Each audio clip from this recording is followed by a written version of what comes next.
Welcome to the local campaign on Rogers TV. This is the debate for Markham Unionville, and I'm Caroline Greck, your moderator.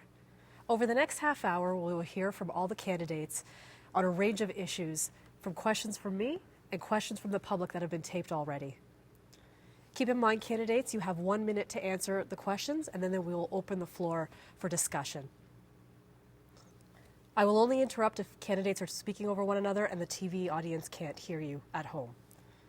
Rogers TV invited all the candidates.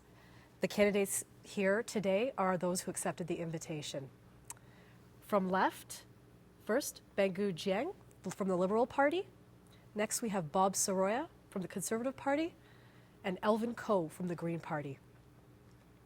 We did a draw for seating and speaking before we began, and we will start with opening statements. Bang-Gu, you will start. Thank you. Thank you. My name is Bang-Gu Jiang. I'm a Liberal candidate in Markham Unionville. As a first-generation Canadian and immigrant, I understand how important the social support system and the tools were to me to raise my family, to succeed in my professional career, and to give back to the community. I want to be your voice, your advocate, and your representative in Parliament Hill to ensure that the society we live in works for all of us and is the one with greater opportunities and social justice for all in the community. Bob?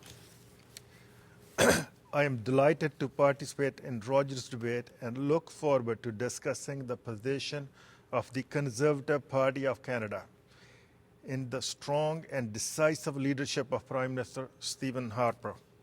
The role of federal government is to protect the safety of Canadians and manage the economy for the benefit of all citizens.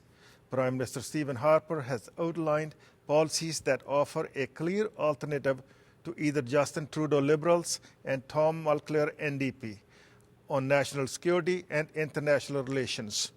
Prime Minister Stephen Harper will continue his policies of participating with strength and support NATO and our world partners to full extent of our ability. This includes the use of our military where necessary to support our partners and protect Canadians. Justin Trudeau and Tom Mulcair are soft on this file, and their policies will not work. Thank you. Elvin? Hi, I'm Elvin Kao, the Green Party MP candidate for Markham Unionville. I want to make Canada an aspirational country once again. Over the past decade, Canada has lost its luster, investing in the oil sands and its involvement in the Western-led coalition.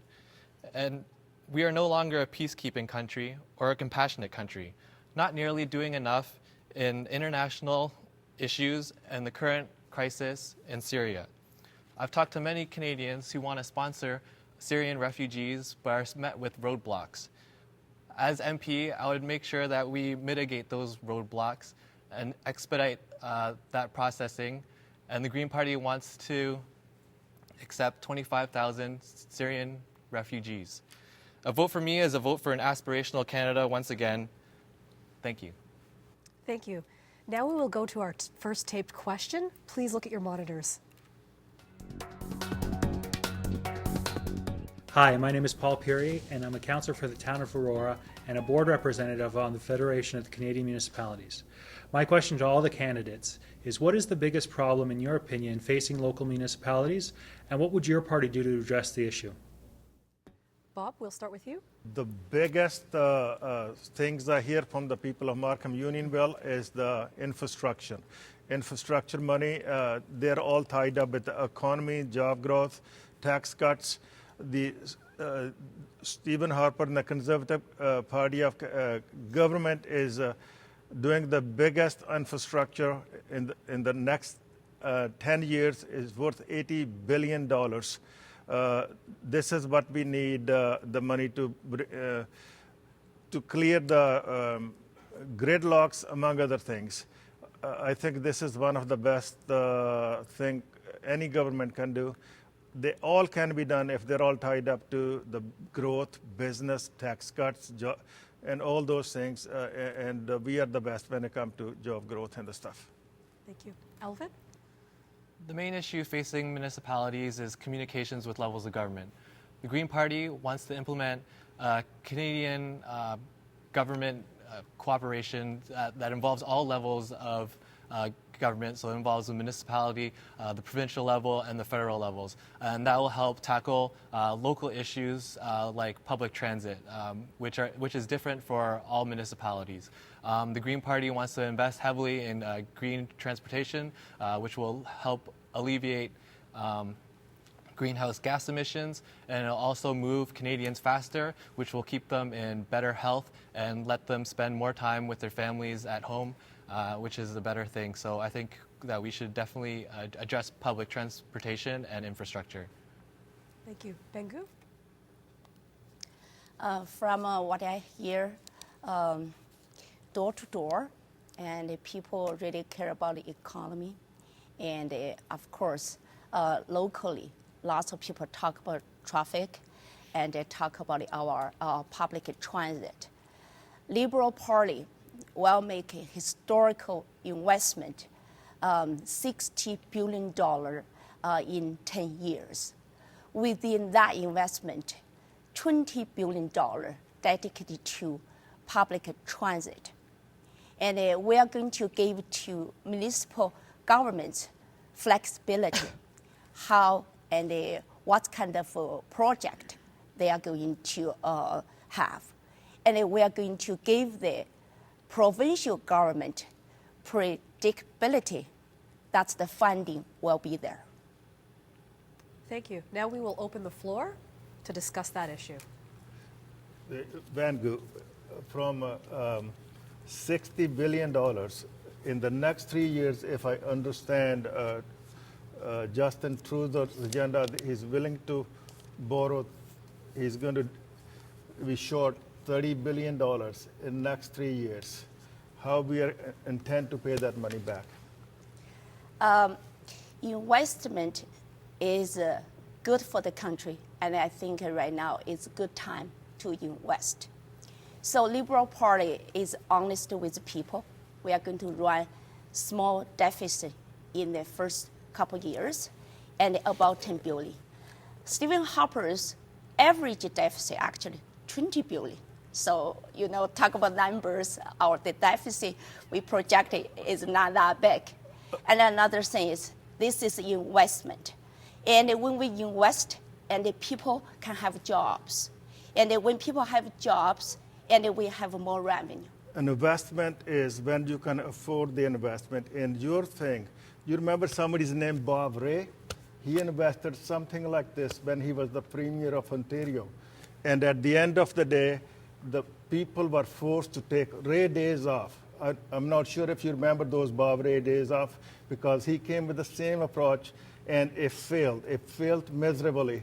Our ratings, our AAA ratings went down to AA to -1 to B+. And this is how we, when we borrow money, we want to make sure we have enough money coming in to pay those debts. When your debts are that high, people don't have the spending money. People don't have the spending power. The employers lose their employees. When the employees are lost, less money coming in to the pockets and less money spending power, the economy goes down. With this, borrowing money is always the issue in my mind. Calvin, do you want to weigh in?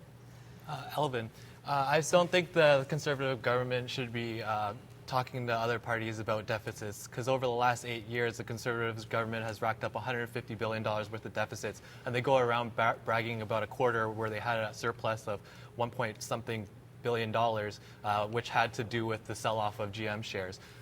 One question that I would ask for Bang-Gu is how are you going to implement kind of increase in public transit spending, and also do you think it's a good idea to get into more debt when the Conservative government has already put us into a whirlwind of debt already? Our party's plan for investment actually will create jobs. This is something important for the country and also very important for our region. And when you go out, talk to people, you hear most is the transit, traffic, and the job. So I think it's great news for the Liberal Party to have this plan. And investment is necessary when time is right, condition is right to create a job currently. Also gave the foundation for future development. So I think a confident nation should invest. So right now, we have a very low interest rate, and we have a very low national debt and GDP ratio. And right now, the economy is not going well. So this is the time government to do something and to get the economy going. Okay, thank you, candidates. I think Can we're going to move to the I say next. something back to Conservative Party Quickly. of Canada? Canadian government paid $37 billion debts, which was left by Liberal Party of Canada, or the Liberal government of Canada. $37 billion were paid towards our deficit. We have the lowest deficit in the last 25 years. I just want to make sure you understand that. Okay, yeah, the Canadian public can look at the debt that's been built Absolutely. up for Canadians. Okay, I think we're going to go to the next question. Can I Thank you for add that. something? Okay, so the next question comes from me. Talk about the unique issues facing your particular riding and what plans you have to address them. In particular, please include how your voice specifically will be heard in Parliament. We're starting with you, Elvin. So we talked about the main issue, transportation. While canvassing, I found that the second issue to Markham Unionville is immigration in terms of family reunification and the processing time that's taken to get some of Markham Unionville's citizens and the rest of their family over to Canada. The Conservative government has made significant cuts into Immigration Canada, which has increased processing times, and they also implemented English literacy tests for 16 to 65-year-olds, which is making it very difficult for family reunification of older people and for them to have a chance to immigrate to Canada to enjoy the life here and also help out the family that is here, so that way they could take some of or they could help our already Canadian citizens here. Thank you. Bang-Gu? I agree with how Kelvin is immigration actually is a issue very close to us because in our riding is majority people were not born in Canada. And a conservative riker, we can talk about rikers, how hard to get in and how hard to get their citizenship, and that's the fact. Liberal Party will do something different. First of all, we will invest more money to get the application process faster, and we are going to make people easier to bring in their spouses, their parents, grandparents, their siblings, their dependents. So we are going to do everything we could to make this process easier for us. New immigrant, they are nation builder. Talk about immigrants. The Liberal Party of Canada, sometimes they brag they're the friend of immigrants. They are the one who brought in $1,000 fee to apply for per file. So they were the first one. And when they left office back in 2006, there was 850,000 people in the queue. They talk about quick return. That time, the wait time was 8 to 9 years. Now it has gone down much shorter time, and as well as we have brought in the fees from $1,000 to $500 per application per person. The biggest thing I see let's talk about the immigration. 285,000 people are coming this year. 260,000 people came to the country last year. We brought in more Canadian more immigrants to this country in the last 9 years than compared to the 13 years liberal in power. Okay. We'll open the floor now, but before we do that, I want to ask a question around what you've been discussing already. What do you believe that Canada needs to do to address the refugee crisis, and what do you think needs to be done to improve or amend the current immigration process? You're already touching upon that, so maybe we could have an open floor on that right now. So I like how the Conservative government said that the processing fee is currently $500 instead of the $1,000. But at the beginning of 2014, the processing fee for immigration was $100, and then February it got raised to $300, and then December of the same year in 2014 was raised to $530.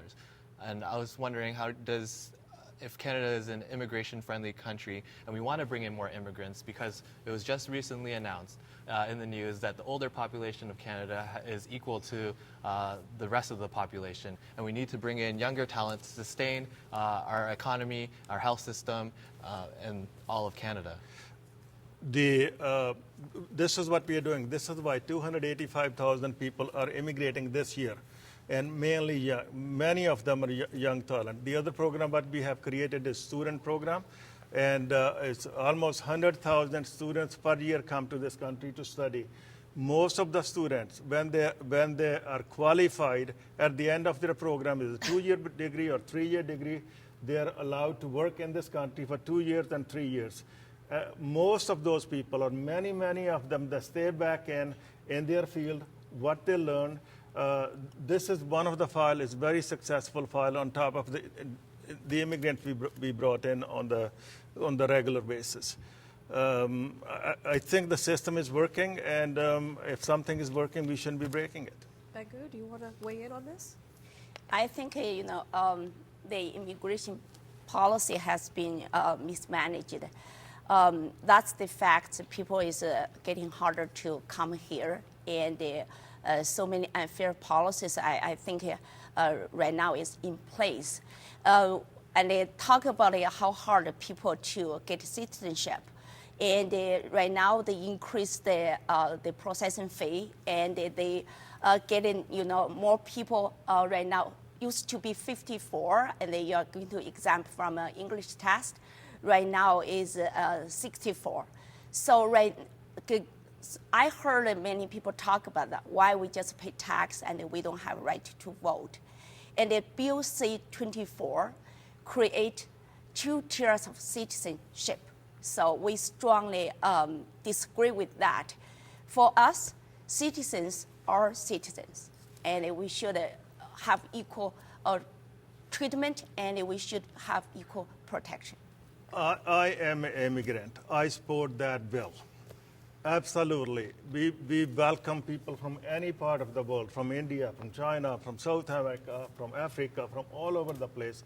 Anybody, we brought this person to this country for the good faith, hoping he's going to be a good citizen. At the end of the day, those people will be affected by this file. For example, India, when I become a Canadian citizenship, my Indian citizenship was dissolved automatically, because we are not allowed to have 2 citizenship for the dual citizenship. Same thing for China. That will affect only those people. They still carry the old citizenship as well as the Canadian citizenship. When they commit a horrendous crime, this is when they can be deported. If somebody is come to this country with a good faith, good thing, we believe in. I will support C-24. If somebody is this bad, I don't want this guy come to my children. Okay, thank you. I think that's great for that question. We're going to move to the next question. Some argue that infrastructure dollars may be the single biggest driver in rebuilding an economy from recession. Each party has presented a plan to fund transit and infrastructure to help alleviate traffic and transit, but it's linked to the economy as well. Bang-Gu? Yes, we have a historical plan for infrastructure investment. However, in order to get the economy going, we have other plan. To liberals, middle class is the heart of the economy. we have to strengthen middle class, and in order to create jobs. We are going to tax the wealthy 1% of Canadian a little bit more in order to cut tax for middle class families. We are going to provide a much more generous child care benefit in order to help those families with children. Bob? Infrastructure create jobs, create wealth. They create good paying jobs. This is why Conservative Party of Canada or the Conservative government is providing 2% of the GST from all revenue from the gas revenue, as well as they have promised $80 billion for the next 10 years. We need it. For example, Markham Unionville or Markham is a vibrant community. Beautiful homes. You want to try to sell a home. There are 10 buyers for one home. The highways are jammed. The roads are. It takes a long time to get to the highway compared to sometimes you can walk. This is why our government is proposing more money for this project than anybody else, and we are proud of it. Elvin? Public transit is very important to Canadians and Markham Unionville in particular. In addition to public transit infrastructure, the Green Party is going to introduce retrofitting grants for old homes to make them more efficient, energy efficient, which is going to save Canadians collectively $30 billion in energy costs. So that will create a lot of jobs for plumbers, tradespeople, carpenters. Also, in terms of funding of public transportation, the Green Party is going to have a balanced budget. We're going to do that by eliminating income splitting, which benefits the 1%ers of Canada, and other revenue streams like legalization of marijuana. Now we will open the floor and try to be specific in your congestion solutions and infrastructure solutions, because this really is a big issue for people in your riding. $2.6 billion were allotted towards smart trains with John Tory and Prime Minister Stephen Harper with a couple of months back. $135 million were given to the Highway 7, the Viva project. We understand the issue. This is what I'm saying is it's a vibrant community. People make good living. People spend money. Economy is moving in Markham Unionville. This is what we believe in, spending more money on the smart track or more infrastructure that will benefit of all those things. But with the Liberals borrowing money, they will kill jobs. When the jobs are killed, we will not have the same cash flow for the families. That will not help, in my mind. For your record, everybody record, Liberal Party has the proven record of balanced the budget, and we had consecutive several year surplus in the past, and we handed Stephen Harper huge surplus to begin with. And we are going to tackle this traffic problem with a new approach. This is one of the problems about the Stephen Harper government. He doesn't talk to all the provinces, and we are going to build a relationship and a partnership with the provinces and the cities, and then we come up with a plan and give them assurance money will come in, then they can plan, and they can have that kind of ability to get those projects going. Okay, thank you. I think we're going to move on to the next question, Okay. and it's on leadership. Name the one attribute your party leader has that puts him or her head and shoulders above the other choices for Prime Minister. Bob, we're starting with you. Prime Minister Stephen Harper is an economist. This is why we became head of the other G7 countries in the last, since 2008, we created 1.3 million jobs. with his plan. He's an economist. Look at the other people. One side is a school drama teacher. He's the leader of the party. This side is economist. I will take my leader on anybody at any given time. He knows how to create jobs. He knows how to create wealth. He knows how to cut taxes. 45 times the taxes have been cut, jobs have been created over and over and over. The other side is just the empty promise. This time is a proven leadership of Prime Minister Stephen Harper that will make the difference. Elvin?